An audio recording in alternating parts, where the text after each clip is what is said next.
I want Jesus more than silver and gold. I want Jesus more than anything. Estamos hablando el domingo pasado, para poneros un poco en el marco de lo que estamos tratando, hablamos hablé un poco del dominio de Dios, el dominio y la autoridad y la soberanía de Dios. Y quiero seguir un poco con ese tema del dominio, pero en relación a nosotros, porque quiero que veáis, el momento que entendáis esto, que vamos a ver hoy con la ayuda de Dios, del Espíritu Santo, vais a entender todo el proceso de ministrar a la gente, de ministrar a los demás, el por qué y cómo y todo eso. Y al final se trata de eso. Como ya he dicho, hemos mencionado muchas veces que la idea es que el cuerpo de Cristo se levante. Todos vosotros, yo, todos los que escuchan, Dios lo está haciendo. Ayer estaba hablando con alguien, con un hermano, y me decía: ¿qué sientes que Dios está queriendo hacer en Europa?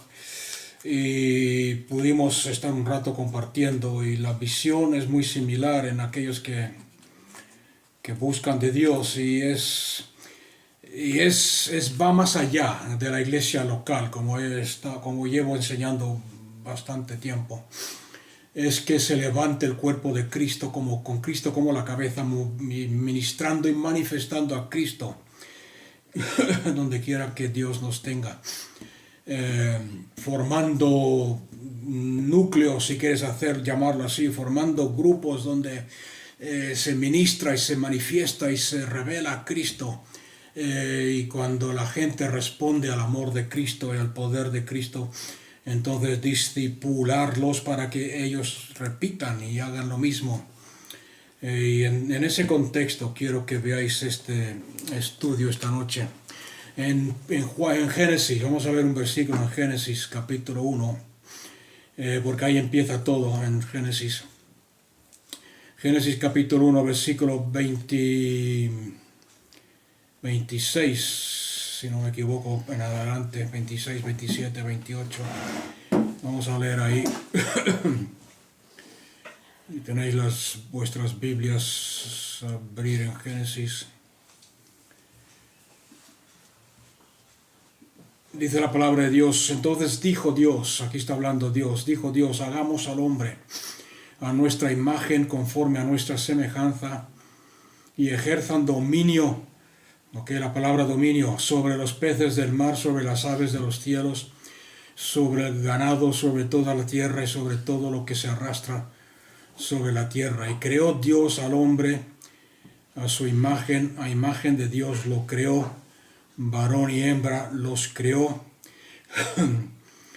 Y los bendijo Dios y les dijo: fructificad y multiplicaos, llenad la tierra, sojuzgadla y ejerced dominio. Ahí vemos otra vez dominio sobre los peces del mar, sobre las aves de los cielos y sobre todo ser vivo que se mueve sobre la tierra.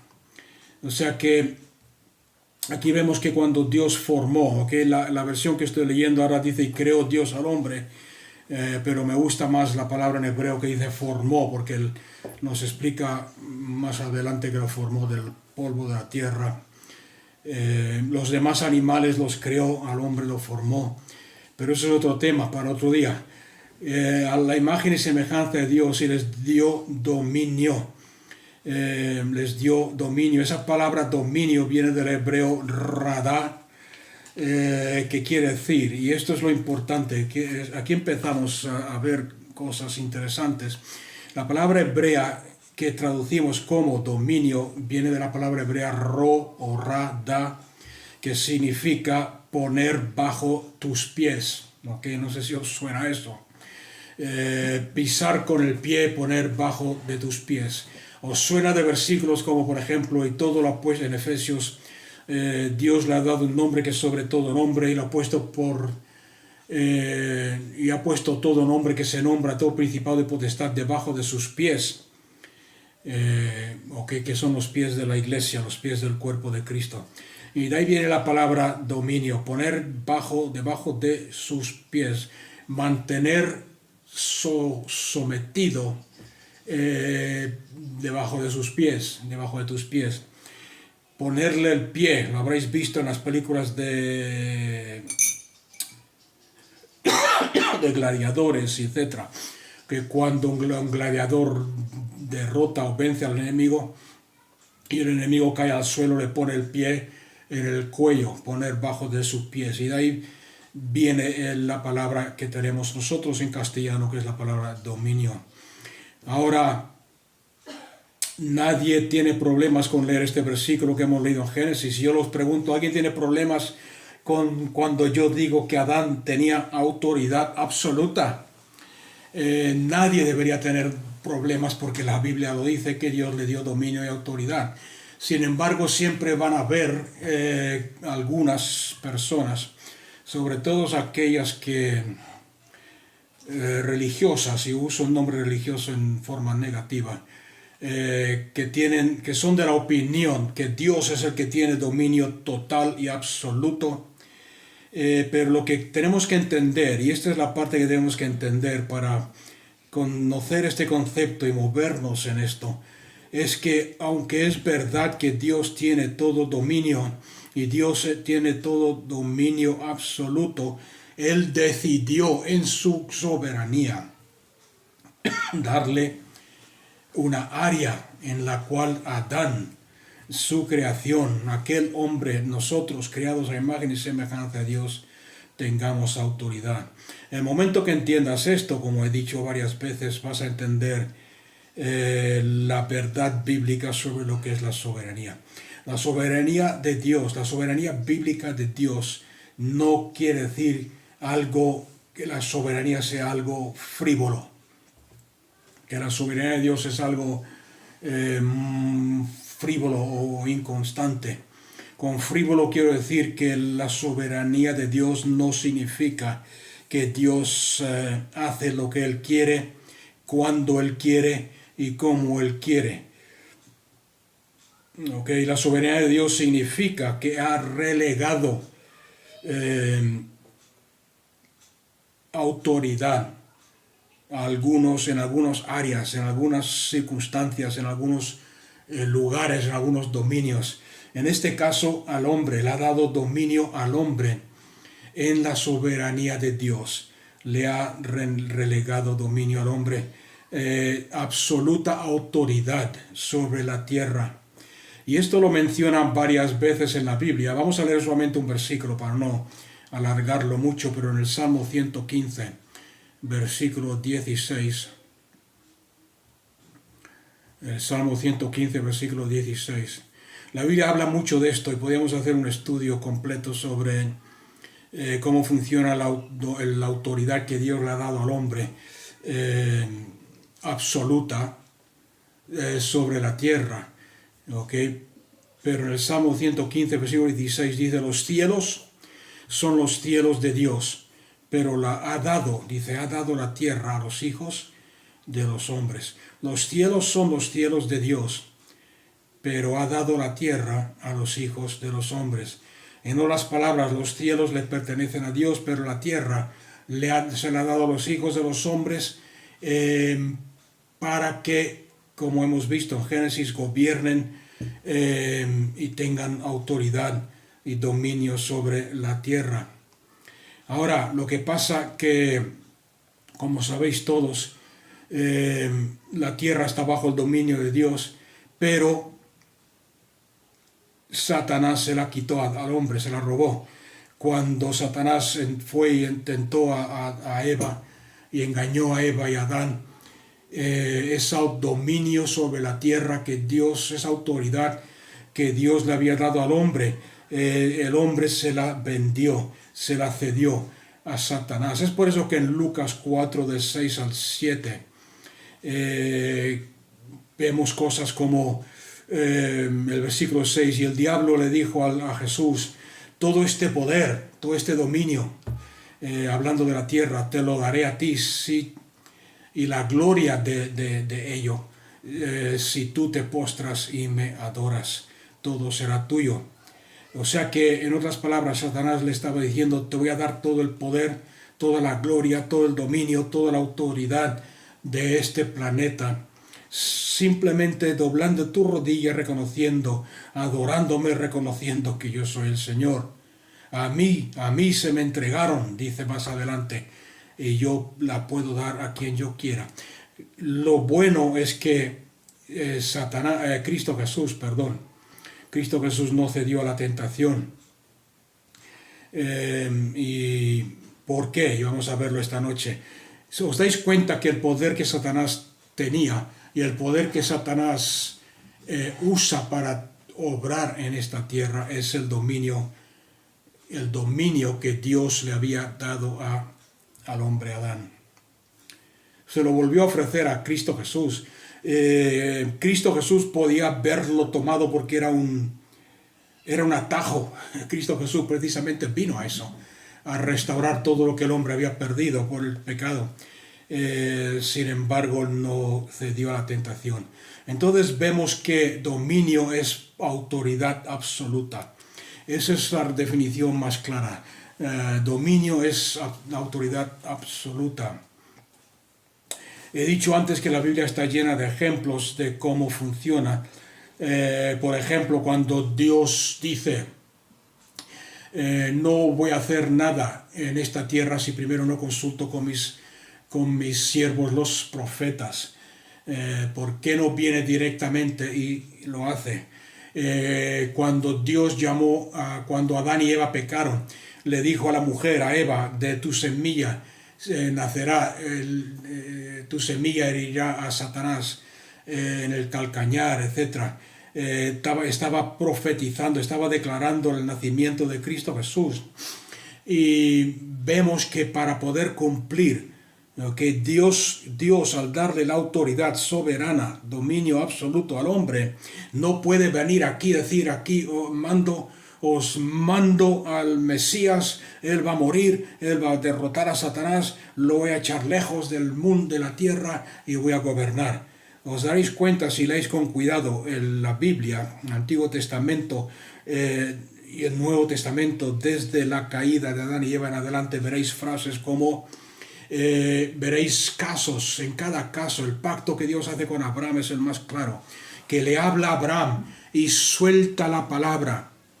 Y esto es importante para los profetas de verdad, los que profetizan. Dios suelta la palabra, le dice a Abraham, si tú me eres fiel y andas rectamente delante de mí, yo te bendeciré, y a través de tu semilla, dice Pablo, en singular, serán benditas todas las naciones de la tierra. De tu semilla singular, porque le estaba hablando de Cristo Jesús, no de todos los descendientes de Abraham.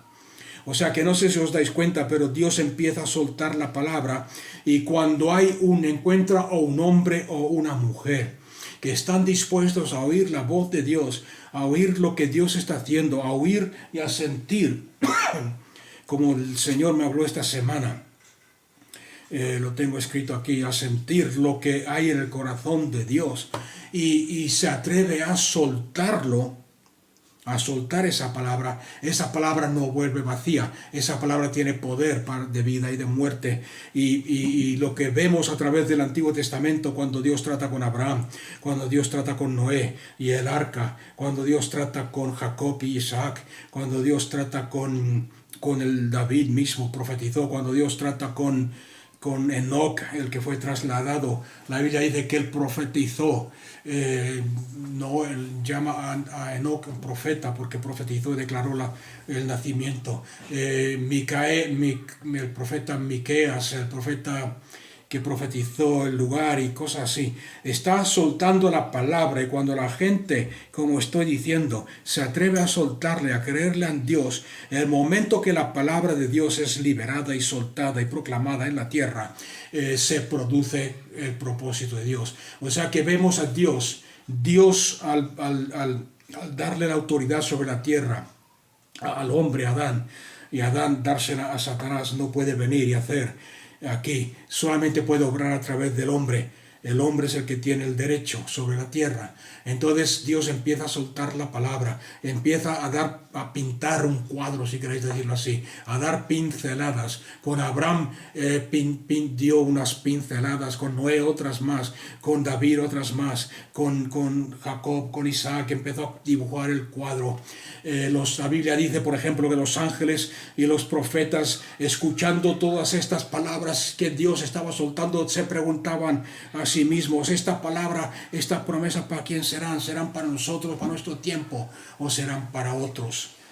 Y todos sabemos, ahora sabemos, porque tenemos la Biblia, que estaba hablando y profetizando de Cristo Jesús. Es importante que entendamos esto, porque todo lo que tiene que ver con el ministerio de la iglesia del cuerpo de Cristo está relacionado con este dominio. En Mateo 9,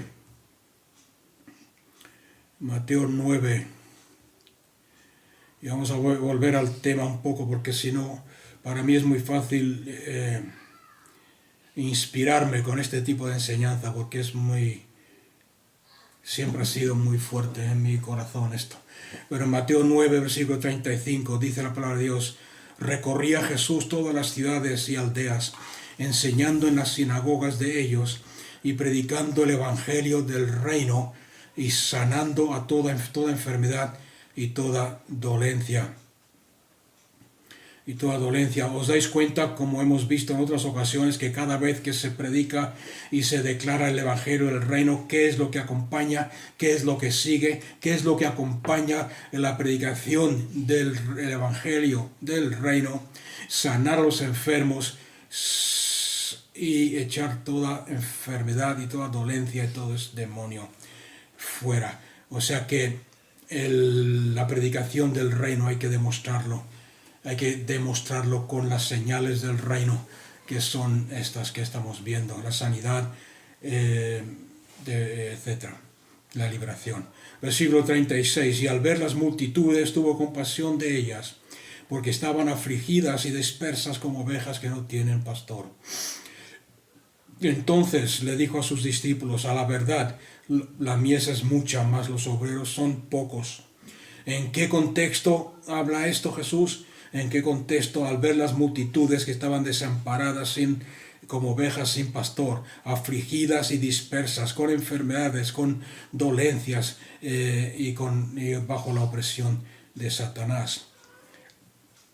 O sea que en ese contexto le dice a sus discípulos: la mies es mucha y los obreros son pocos. Rogad pues al Señor de la mies que mande obreros a su mies. Y después en el capítulo siguiente es todo el mismo contexto.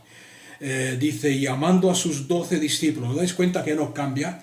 Le está diciendo a los discípulos, después de ver la multitud, la mies es mucha, los obreros pocos. Pedirle al Señor de la mies que mande obreros a la mies.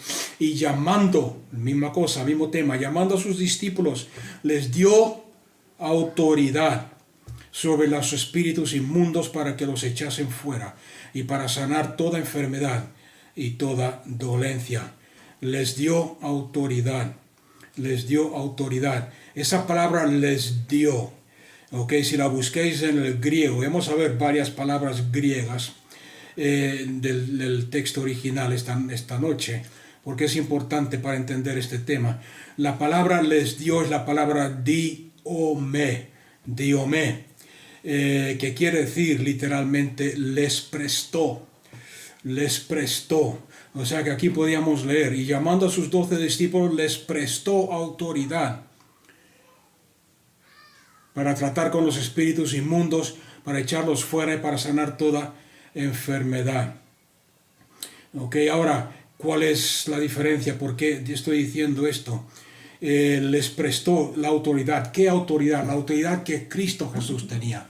La gente se maravillaba porque hablaba y ministraba como alguien que tiene autoridad, la autoridad dada por el Padre. Acordarse que la autoridad que Dios le dio a Adán se la dio a Satanás. Y Satanás se movía en esa autoridad y ese dominio. Entonces cogió la autoridad que Dios le había dado como hijo de Dios y se la prestó a sus discípulos y les dio. La palabra poder en este versículo es la palabra exousia, que quiere decir autoridad. En algunas Biblias pone poder y en otras pone autoridad. La que estoy diciendo, la versión que uso yo pone autoridad, les desprestó la autoridad, exousia, la autoridad de Dios, la misma autoridad que Cristo Jesús estaba usando mientras estaba ministrando aquí en la tierra. Se la prestó. Ahora si vamos al versículo 5 de Mateo 10, perdón. Dice, y a estos 12 envió Jesús y les dio órdenes diciendo, por camino de gentiles no vayáis y en ciudad de samaritanos no entréis. Okay, aquí tenemos que darnos cuenta que les dio una orden, no les dio una sugerencia, no les dijo si queréis ir, vais, si no queréis no ir, no les dijo si tenéis ganas de ir, no les dijo si os sentís con ganas lo hacéis, sino no. No les dice si os nace del corazón id, sino que les da un orden, un mandamiento, id por el camino de los israelitas, de los judíos, y proclamad diciendo el reino de los cielos se ha acercado, sanar enfermos, ¿os dais cuenta? Las dos cosas van juntas, resucitar muertos, limpiar leprosos, echar fuera demonios, por gracia habéis recibido, dar gratis o por gracia. La palabra predicar es la palabra keruso, que quiere decir predicar con tanta libertad y solemnidad y seriedad que la gente que os escucha esté obligada a escucharos y a obedeceros. O sea, predicad con gravedad, con solemnidad, con seriedad, obligando a la gente a que os escuche y os obedezcan. El reino de los cielos está al alcance de vuestra mano. Y cada vez que vemos el tema del reino y la predicación del reino, vemos las señales que lo acompañan. Ahora, para que entendáis esto del reino, ¿por qué va el reino de Dios? ¿Por qué va el reino de los cielos y la sanidad y la limpieza de leprosos y la libertad de los oprimidos? ¿Por qué van juntos? Lo que quiero que lo veáis desde la perspectiva espiritual. Pensar en el cielo. Cristo Jesús le enseñó a sus discípulos a orar. Cuando oréis, decid, venga tu reino, hágase tu voluntad aquí en la tierra como se hace en el cielo. O sea que pensar en eso, ir y predicar el reino de los cielos y así sanar a los enfermos. En otras palabras, tenemos que tener una imagen en nuestra mente, en nuestro espíritu de cómo es el cielo. Si tú estuvieras en el cielo caminando por las calles de oro, ¿verías algún cojo? ¿Verías algún leproso? ¿Verías algún pecador? ¿Verías algún oprimido por Satanás? ¿Verías algún manco? ¿Me está escuchando alguien? ¿Me está entendiendo alguien? Ahora, la idea de Satanás siempre fue el tomar control del cielo. En Ezequiel y en Isaías él dice, hablando de Satanás, dice, yo subiré mi trono al norte, sobre el trono de Dios, y tomaré, su idea era tomar posesión y autoridad y dominar el cielo. Ahora, y yo sé que esto suena un poco abstracto, pero quiero que lo penséis un poco, porque necesitamos a veces ver las cosas desde esta perspectiva para darnos cuenta la seriedad de lo que hizo Cristo Jesús en la cruz del Calvario y por qué envió a su Espíritu Santo y por qué nos ha escogido y por qué somos su cuerpo, la iglesia. Si Satanás hubiese logrado conquistar el cielo y tomar autoridad del cielo como ha hecho aquí en la tierra, ¿cómo sería el cielo? ¿Os podéis imaginar el cielo? El cielo estaría lleno de enfermos, el cielo estaría lleno de oprimidos, el cielo estaría lleno de gente, de poseídos, el cielo estaría lleno de dolor, el cielo estaría lleno de opresión, porque se haría su voluntad en el cielo como se hace aquí en la tierra. Entonces quiero que le deis la vuelta a eso y lo veáis como lo enseña la Biblia. Hágase tu voluntad aquí en la tierra como se hace en el cielo. ¿Por qué? ¿Por qué no se ven mancos, cojos, enfermos, leprosos, pecadores, oprimidos en el cielo? Porque en el cielo se hace la voluntad de Dios. Ahora, como iglesia, la iglesia siempre ha tenido, la iglesia o los creyentes siempre hemos tenido la fama de como cuerpo de siempre estar mirando al futuro. Algún día Dios va a mandar un avivamiento. Estamos desesperadamente esperando un nuevo avivamiento, un nuevo mover de Dios, un nuevo despertar, siempre mirando hacia el futuro. Pero como vimos el domingo pasado, ya está todo. Hace 2000 años todas las enfermedades fueron sanadas. Hace 2000 años todos los pecados fueron perdonados. Hace 2000 años Dios restauró todo en Cristo Jesús, lo que Satanás había robado. O sea que no se trata de mirar al futuro, sino que se trata de como dice aquí, ir y predicar. El reino de los cielos está al alcance de vuestra mano, está aquí. Como dice en otra ocasión, está entre vosotros.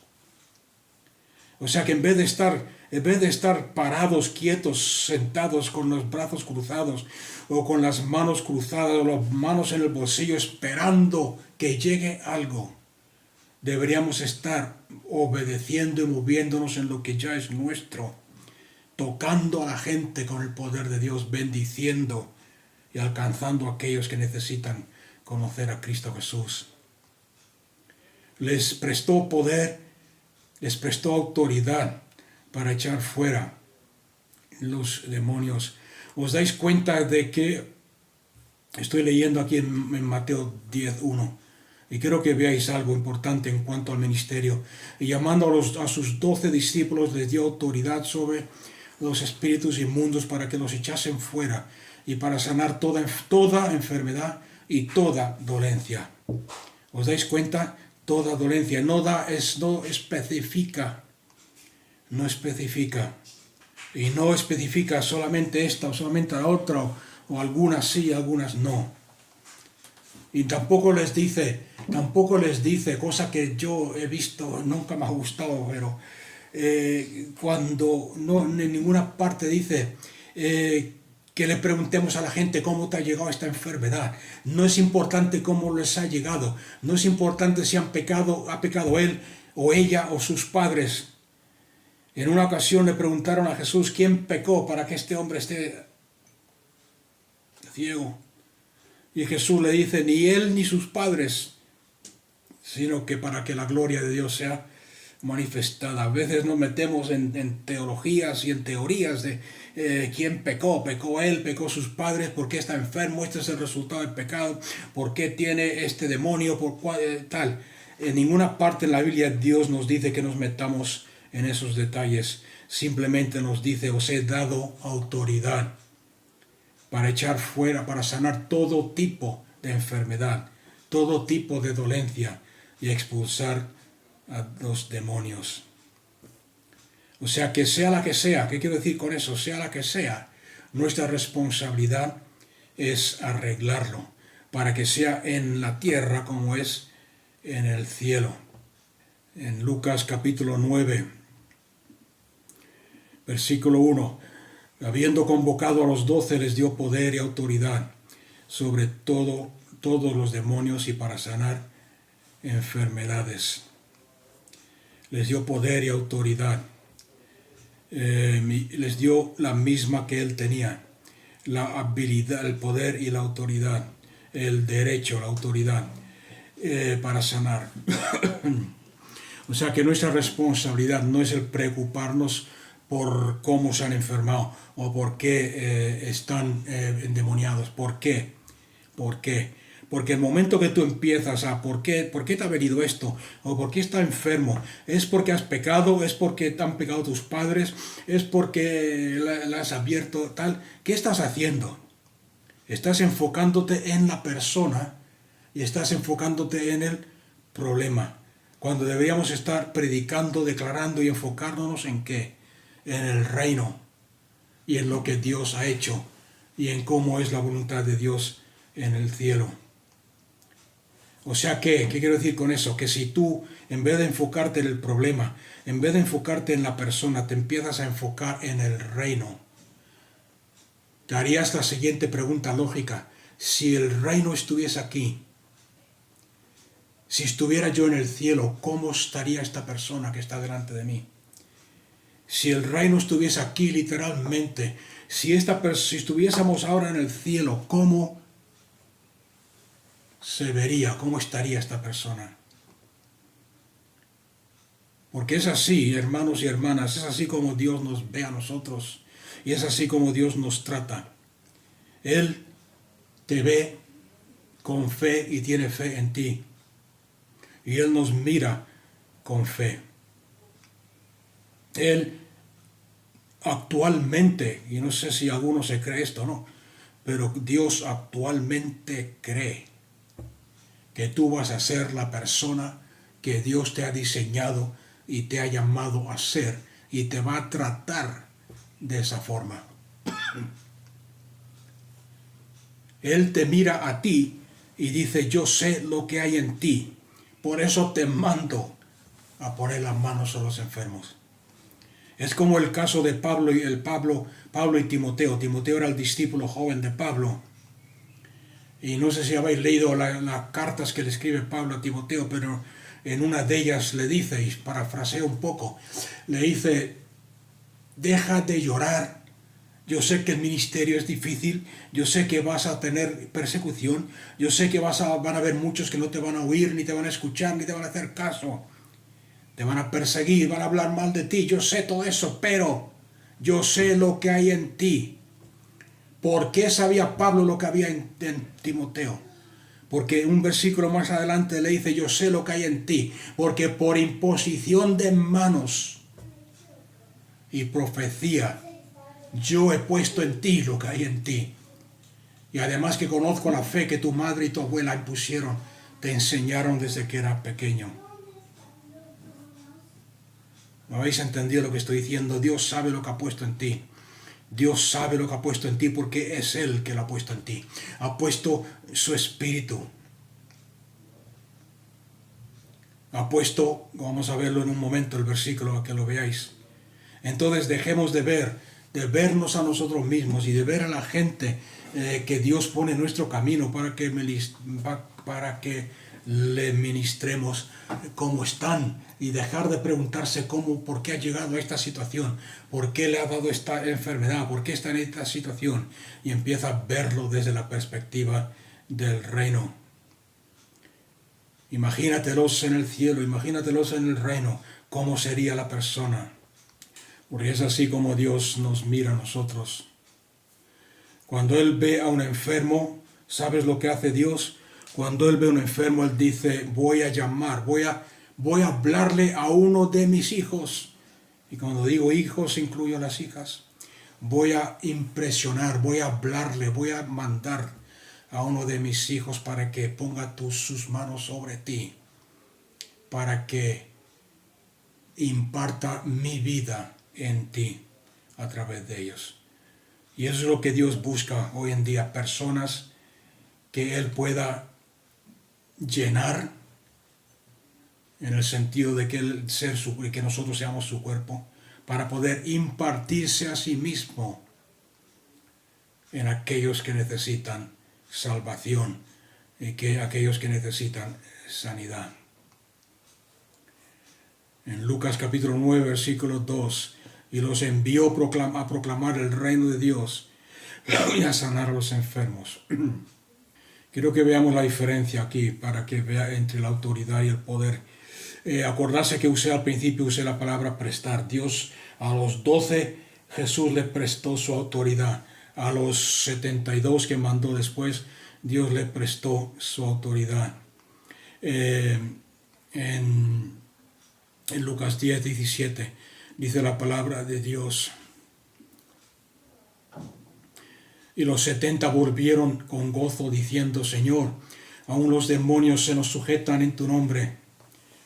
Y Jesús le respondió, yo veía a Satanás caer del cielo como un rayo. He aquí os doy autoridad de hollar serpientes y escorpiones y sobre todo poder del enemigo y nada os dañará. Sin embargo, no os gocéis de esto, sino de que los espíritus se os sujeten, sino regocijaos de que vuestro nombre esté escrito en los cielos. Ok, contrario a lo que opinan algunos, aquí no está hablando de que es más importante nuestra salvación y que nosotros estemos seguros de nuestra salvación en el cielo y que los enfermos y los pecadores y los endemoniados se queden como estén y se vayan al infierno.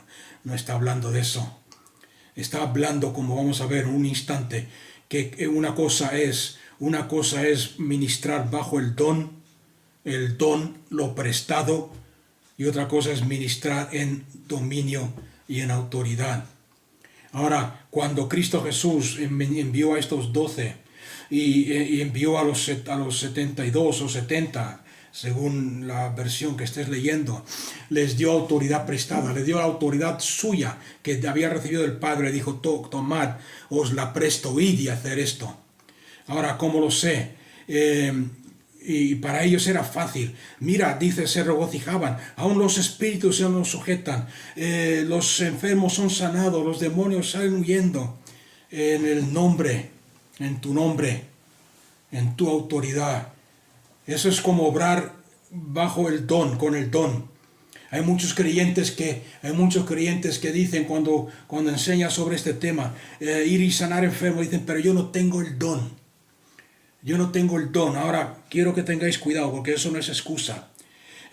Cuando hablo de los dones, hablo de las manifestaciones del Espíritu Santo. Él las da, no son tuyas. Él las da. El Espíritu Santo está morando en ti. Y cuando el Espíritu Santo quiere ministrar a alguien y manifestar la gloria de Dios a través de ti, te va a prestar o se va a manifestar a través de una palabra de profecía. Te va a prestar o se va a manifestar a través de una palabra de conocimiento. Te va a prestar palabra de ciencia. Te va a prestar la fe milagrosa. Te va a prestar los dones. Son dones. Y cuando tú obras en los dones, yo lo he visto en mi propia vida por experiencia, lo digo, es muy fácil.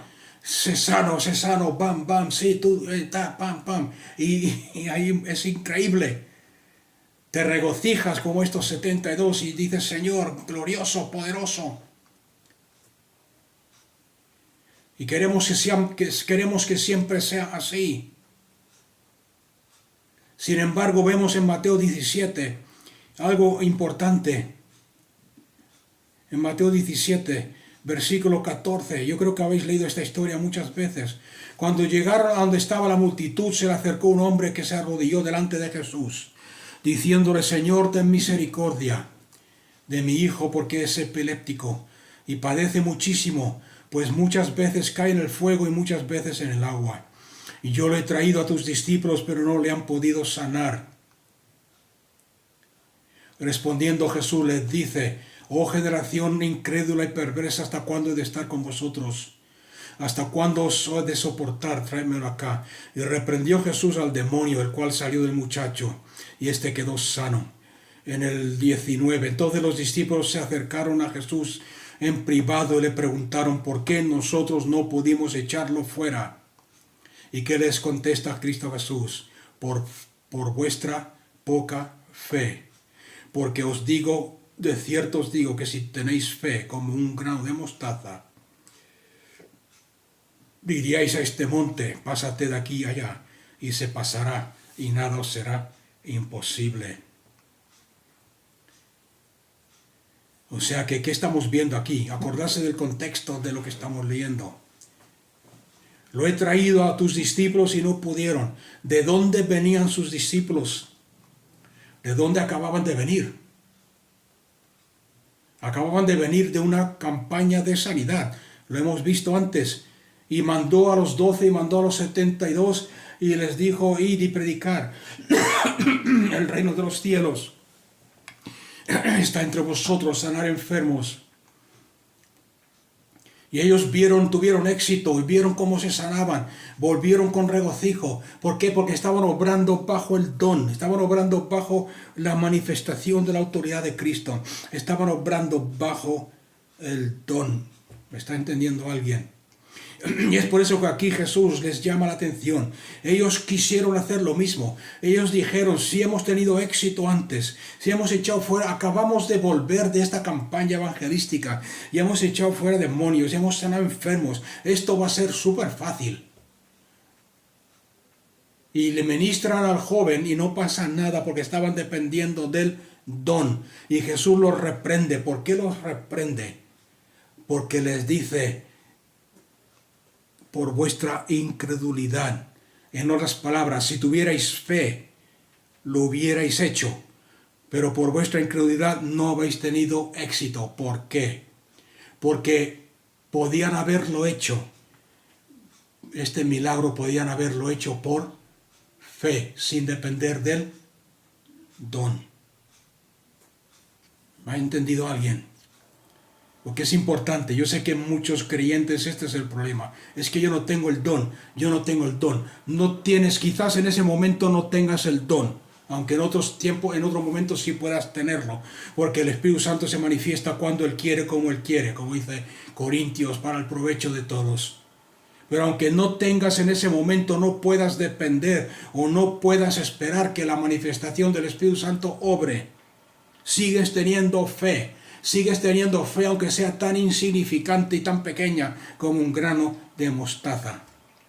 Y eso es lo que tenemos que aprender y quiero que veáis esta noche en la autoridad. ¿Qué es la autoridad? ¿Por qué estoy diferenciando entre la autoridad y la habilidad o el poder? Hemos visto antes que la palabra exousia es la palabra autoridad. Después de la muerte y resurrección de Cristo Jesús, la palabra en griego cambia a dunamis. Dunamis, que quiere decir poder milagroso. Os doy, vendrá el Espíritu Santo y Él os dará poder milagroso. ¿Cuál es la diferencia? La autoridad es algo delegado. Un policía tiene autoridad dada por el, no sé quién se la da, el gobierno o el ayuntamiento. Pero tiene autoridad ¿cuándo? Cuando se pone el uniforme. Se pone el uniforme con la placa aquí en el pecho, la pistola, el uniforme, tal. Cuando tiene el uniforme puesto, tiene autoridad dada por el gobierno. El creyente cuando en el caso de los 70 y de los 12 tenían autoridad dada por Dios porque se habían, por así decirlo, vestido de Cristo, se habían puesto el carácter el uniforme de Cristo. Y un policía con la autoridad que tiene, que le da el uniforme, le da el gobierno, puede ponerse delante de un remolque, de un camión, de un coche, levantar la mano y decir detente, y el camión se para. ¿Sí o no? Pero si se quita la autoridad, si se quita el uniforme, ¿se puede poner delante de un camión y pararlo? O, mejor dicho, aunque tenga el uniforme puesto, si trata de parar el camión por su fuerza, ¿puede pararlo? No. Y eso es la diferencia entre autoridad y el poder y el dunamis. Esa es la diferencia. Nosotros tenemos la autoridad. Los discípulos tenían autoridad dada por Cristo, pero era, por así decirlo, temporal. Era como en el Antiguo Testamento. El Espíritu Santo venía sobre Samsón. Samsón hacía los prodigios en nombre de Dios y después se levantaba esa autoridad. ¿Por qué? Porque el Espíritu Santo aún no había sido enviado. El Espíritu Santo aún no había sido enviado. Por eso cuando se terminó la misión a la cual Dios los mandó, el poder se fue. Oraron por este niño epiléptico, no pudieron hacer nada, aunque pudieran haberlo hecho por fe. Y es por eso que Jesús los reprende. Aunque el don no se esté manifestando, tenéis fe. Y lo mismo pasa con nosotros hoy en día, cuando en los Hechos de los Apóstoles, Cristo Jesús le dice a los discípulos, os conviene que yo me vaya. ¿Por qué? Porque entre otras cosas, mientras Cristo Jesús estaba aquí en la tierra, los discípulos estaban obrando por autoridad delegada. por el uniforme de policía, si queréis decirlo así. Pero cuando yo me vaya os enviaré al Espíritu Santo. Y cuando venga el Espíritu Santo recibiréis poder. Por eso dice Lucas 10:20, regocijaos más bien de que vuestros nombres estén escritos en los cielos. En otras palabras, de que sois reconocidos en los cielos. Os doy autoridad, os doy el derecho. El momento que tú aceptas a Cristo Jesús, te doy el derecho de ser hijo de Dios. Un hijo tiene autoridad, pero esa autoridad delegada por el Padre. El Padre le dice al Hijo, ve al banco en mi nombre y saca dinero del banco. Ve al notario en mi nombre y firma esto por mí que yo no puedo ir. Esa es la autoridad de un hijo. Pero cuando mandó al Espíritu Santo, no solamente tenemos autoridad como hijos, sino que ahora tenemos poder como hijos. Porque el Espíritu Santo está en nosotros. No solamente el Espíritu Santo, sino el Dios Todopoderoso. O sea, que ¿qué es lo que estamos viendo? Que el primer Adán perdió la autoridad y el dominio que Dios le había dado. Pero Cristo Jesús, que en la Biblia es conocido como el último Adán, vino y restauró todo ese dominio que Adán había perdido y se la dio. ¿A quién se la dio? A su cuerpo, a su iglesia, a su cuerpo. En Juan 1:12 está el versículo que acabo de citar.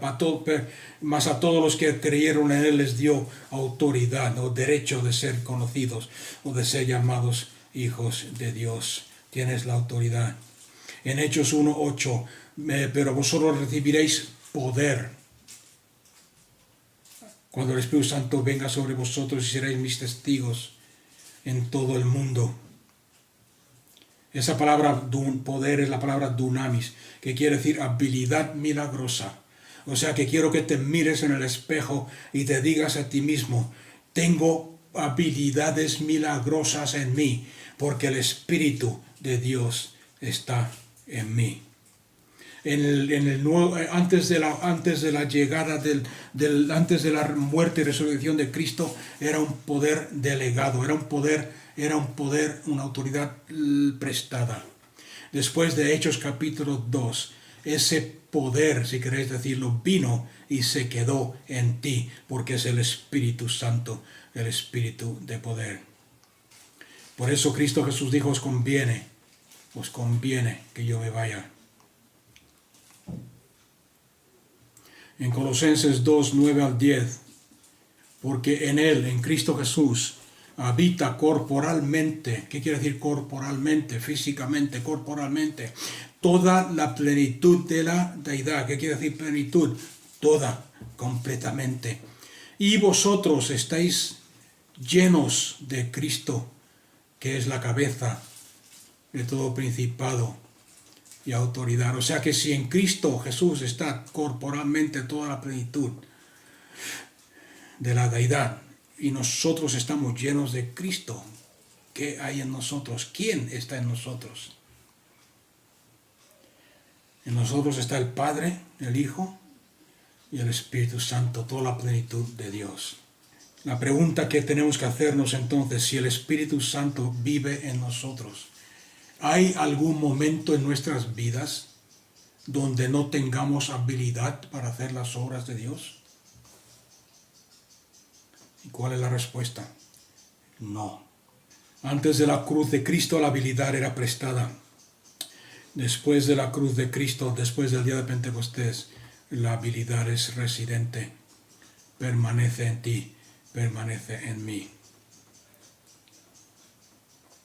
Y todo lo que hizo Cristo Jesús aquí en la tierra fue una demostración de lo que Adán podía haber hecho, de lo que el hombre podía haber hecho si no hubiesen vendido su dominio a Satanás. Anduvo sobre el mar, convirtió el agua en vino, sanó a los enfermos, echó fuera a los demonios, resucitó muertos. Lo hizo como el último Adán. ¿Para qué? Para que nosotros veamos